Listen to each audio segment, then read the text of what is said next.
Hello and welcome back to Overbooked. I'm Amanda. Today we're going to be doing my November wrap up. In November I read 6 books. Most of them were decent. Most of them are pretty decent. So do you want to hear about them? You do? Alright, let's get started. Cringe. The first book that I finished in November was The House in the Cerulean Sea by TJ Klune. I read this for a book club that I have with my family members, and we read this because we needed something really uplifting after the Notes on an Execution book. That was just a very depressing, sad book, so we needed something uplifting. And The House in the Cerulean Sea was it. It was a very, very warm hug. It was what you needed. It was like I'm reading by the fire with a cup of hot chocolate with marshmallows and whipped topping. The whole book is about this world where there's these magical creatures, and some of them live in these orphanages or foster homes, I guess you could say. And there's this government entity that oversees these, that makes sure that these orphanages or foster care homes are being run ethically or by the rules that this government entity has established. So the main character we have in this book is Linus, and he works at this government agency, and he gets assigned this very top secretive mission or assignment to go to this island that's right by the ocean and investigate this particular orphanage. Linus is the usual corporate girly, he's going in and day out, clocking in 9 to 5, room full of cubicles, and there's no personality, there's no life. He just goes home to his cat, and there's no spice, okay? You feel bad for the guy. He has a really weird neighbor too. That's just weird. So he ends up at this orphanage, and he finds this group of kids that are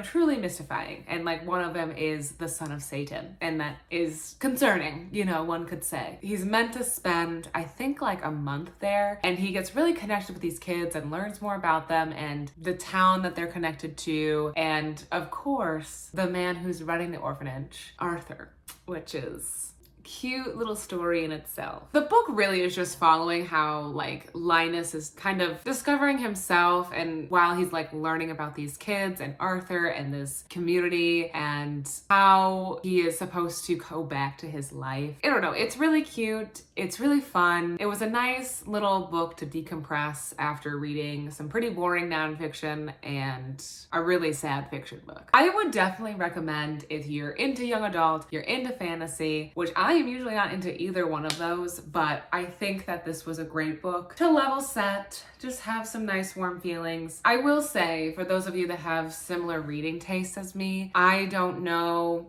I don't think I would have ever gone out of my way to read this book outside of having it for a book club, and I can't say that I, looking back, would do that. I don't know if I would be oh yeah, I'm really glad I read this book. I read it, and it's fine that I did, and it was good, but I don't know if I'm I'm really glad I read that, So if it's really not up your alley and it doesn't really it doesn't seem like something you'd be interested in, I would say maybe skip. But if those things kind of appeal to you, I would say definitely check it out. The next book I read was The Ex Hex by Erin Sterling. I have been kind of wanting to read this for a while. Every Halloween, I'm always should I read The Ex Hex? And I don't. So this year I did. And I actually got it in the perfect timing. I think I got it from maybe the week before Halloween, and I was wow. So The Ex Hex is a romance book, and it centers on Vivian, who is a witch, and then her male love interest, Reese, who is also a witch, how he broke her heart and then 9 years later reappears into her life because of this curse that happens on the town that she lives in. The book is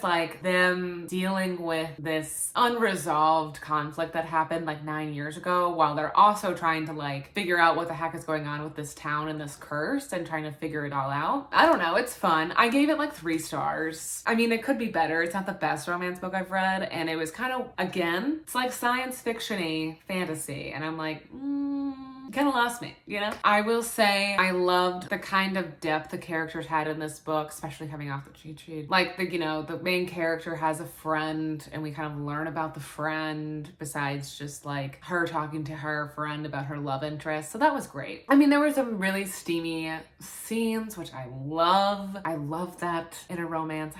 I love the steam. If there's no steam, then what am I doing? You know, where am I? Overall, it was kind of just very average, I'll say. It's just a very average book. I don't know, that'd be my first romance recommendation. I mean, it was a fun Halloween read. It was fun. And the person who narrates it, so I listen on audio, it's a good audiobook. Like, it's a good audiobook narrator. Like, she does a really great job. The third book I read was The Midnight Library by Matt Haig. I read this for a book club at my work, so I'm trying to do the networking thing at my job, because my job is, like, my company has so many employees. I joined the book club and they read The Midnight Library. This is a book I've heard about, I've heard mixed reviews about, and I kind of had settled on the fact that I just wasn't gonna read it. But, my work picked it. So I was like, well, I guess I'm reading it. Great. I don't think it was bad that I read it. It was a very interesting book and I loved the concept of it. So I would like to say trigger warning for suicide, other depression related topics. So the book focuses on Nora, and she is in a tough spot in her life. Like, a lot of things are going wrong. She is not really where she thought she was going to be at this point of her life. And she's feeling very depressed and very low and, just not satisfied with her life. And so one night she decides to try to take things into her own hands. And she wakes up in this library. She's confronted with her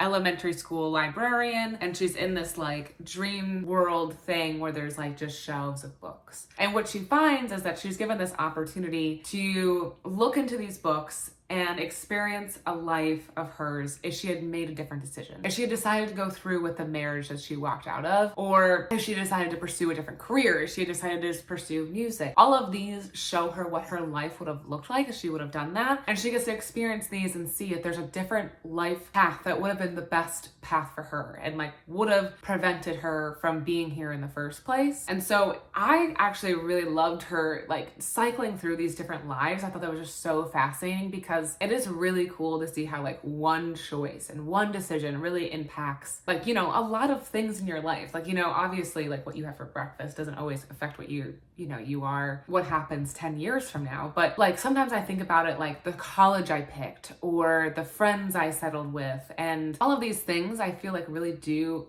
in the moment don't feel like big decisions. Or I mean, maybe the college you picked does feel like a monumental decision, but sometimes just these simple switches or these things that we kind of don't really think about the long-term impacts really lead into this very drastic different outcome. So that was really cool to read. Oh, this is cool. This is what her life would have been like if she was geologist or whatever her career was in the Antarctic or something. It was wild. I was like, wow. The thing that I loved that, I loved how the story was told. I loved the writing. So I only rated it 3 stars, and I didn't really get into this discussion with my book club because, I was nervous. But my thing is with this book, and I think it's a really hard thing to try to tackle when you're writing about mental health, because no one's really the spokesperson of mental health, right? You can't just always get it right. But sometimes you're what? I have some mental health issues, and I have been around people who have mental health issues. And I think the problem I had with this book is the ending. And it's okay, maybe spoiler alert for those of you who want to read the book. I don't think that simply going through all of these things that nobody can actually do will help solve your depression overnight. You're not going to wake up and be relieved that you made it through this thing that you thought that you were going to get out of. The next day, be the most sunshiny person ever and just know exactly where to pick up. It's almost at the end where she realizes that the life that she has is something that was what was meant to be all along, and all of a sudden she sees all of these golden opportunities and things that were great in her life that she never realized. I just think that was really far-fetched, and I think I would have liked a more realistic outcome. It almost seemed like it was everything was solved and it was everything was going to be okay, and she was so optimistic. And I think that in reality, if somebody came out of that, one, that would just never happen. No one would ever be able to see all these different lives. But if somebody came out of this depressive state on the other side, there would still be I hate this part of my life. I wish I wasn't doing this. There wouldn't be, everything wouldn't be resolved. It just felt like everything was resolved and fixed by her doing this thing that's not really real. I had this dream where I was in a library and I read a bunch of books, and that didn't happen. And I know that's not the point of it. It's obviously a fiction book. It's obviously a work of fiction. But I just really wish it would have been more realistic maybe at the end. I will say, for those of you who read the book or know the ending, a bunch of the ladies in my book club were really bummed that they didn't get a romance feature at the end, which I liked. I liked that part of the book, how that part was a little like, she's not with the guy that we all thought she was going to be with at the end. We don't know where that's going to go, and I liked that part, and everyone in my book club hated it. The fourth book I read was White Negroes, When Cornrows Were in Vogue, and Other Thoughts on Cultural Appropriation by Lauren Michelle Jackson. It was a very short book of nonfiction, which consisted of multiple chapters of essays on different sorts of cultural appropriation, which I thought this was really interesting, and I loved how the author took a deep dive into different aspects. Like, we look at the Kim Kardashians, or memes was a big chunk of one of the chapters, and how like those sometimes are really pulling from Black culture, and just a lot of things that you do in your day-to-day life or you use on a day-to-day basis from culture or in the media, and how a lot of those are influenced by Black culture and are not recognized or given the due credit that they deserve, and how it's been happening forever. That was really, really cool. I really enjoyed this book. I thought it was really excellent. I think one of the most fascinating chapters was a look into like the music industry, especially in the early 2000s with Christina Aguilera, Britney Spears, and that whole era, and some of the cultural appropriation that was happening there with their music and in their music videos. That's just not a lot of things that I just don't think about and I take for granted. And like looking back, it's like really, really cringe. And then just how that media representation, trickled into other parts of our culture and our daily lives, which leads to further appropriation. And so it was really fascinating. I really, really, really enjoyed it. And it was a really quick read, and the essays they really hooked you and provided a lot of really great information. I would definitely recommend if you're looking for a good nonfiction book. The fifth book I read was Hook, Line, and Sinker by Tessa Bailey. This is the second book of the Bellinger sisters series. I read It Happened One Summer earlier this year, and this is about the other It Happened One Summer's main character's sister. I will say right off the bat, I didn't like Hook, Line, and Sinker as much as I liked It Happened One Summer. I enjoyed both books, but I loved It Happened One Summer, and Hook, Line, and Sinker was just not as great. So Hook, Line, and Sinker follows say that 3 times fast. Hook, Line, and Sinker follows Fox Thornton and Hannah Bellinger, the younger Bellinger sister. They kind of have you kind of see it coming, and It Happened One Summer that these two are potentially going to be a couple. Hannah is really into music, and right now she's working on movie production sets, and she wants to get into the scoring of movies or movie soundtracks, I guess. And then Fox is, one of the fishermen on these crab boats that are in this small fisherman town or whatever. They have been texting, and they're just friends, but they have been chatting back and forth via text for the last 9 months or so. And then all of a sudden they get Hannah has this opportunity with her job where she can shoot this movie in this small town that he lives in. And so she's gonna be there for the time being, and she has to stay at his apartment because her sister conveniently has her in-laws over and can't have her over. It's Hannah and Fox, and they're staying with each other while this movie is getting wrapped up. It's a friends to lovers trope, and it's fun and it's steamy and it's cute, but I did have some issues with it. Fox Thornton is one of those characters who just doesn't think that he can have a serious relationship. He doesn't think he deserves a serious relationship, and I feel like the reasons that he is so closed off to a relationship or romance sucks. I think that was not fleshed out enough, and I just think it was dumb. It was mainly I'm too hot, and everyone told me that I was a ladies' man, so I was a ladies' man, and now that's who I am, so I can't change. I thought it was annoying, but otherwise it was fine. I will say I liked the healthy communication, how they're both trying to really work on themselves and then communicating that to each other. I thought was really nice, and really respecting each other's boundaries. That's a nice thing to see in a romance book.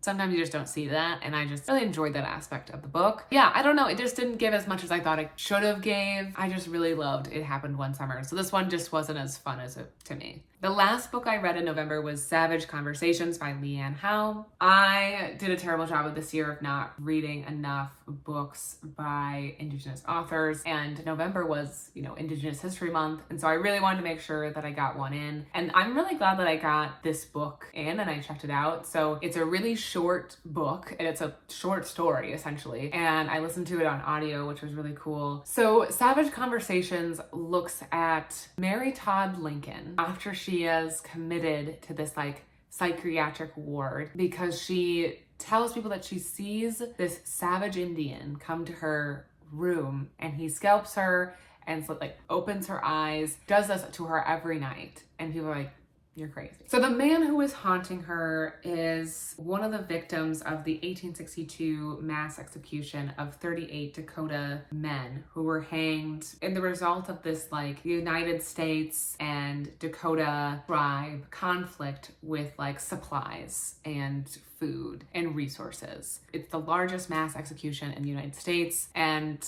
I actually did not know that. I was not aware of this event, and I actually am familiar with Mankato, Minnesota. It's near my mother-in-law's lake cabin. We spent time there, so I was like very intrigued by this, and next time that we're there, I definitely want to try to see if there's anything that I can like go pay my respects or do whatever. It's this interesting thing where, you know, Lincoln is the one who ordered this execution, and so this man is going to haunt his wife, Mary Todd Lincoln. Every night they're having these conversations about her hysteria and her life, and he is bringing up all of these things that connect to this execution and connect to her lies and connect to the things that she's kind of blowing out of proportion. There's a lot of things that are assumed of Mary Todd Lincoln, and he's kind of like pointing at her and poking her, and she is getting really angry, and at some point she concedes with what he's saying, and it's like this song and dance. It's like this conversation that's going back and forth between her and this ghost. It's a really, really interesting book. I just really thought it was well done, well put together, well thought out. A lot of research and thought went into this book for how short it was. I just thought it was incredible, and I think it highlights this really critical point in our history, a really important part of our history that needs to be recognized.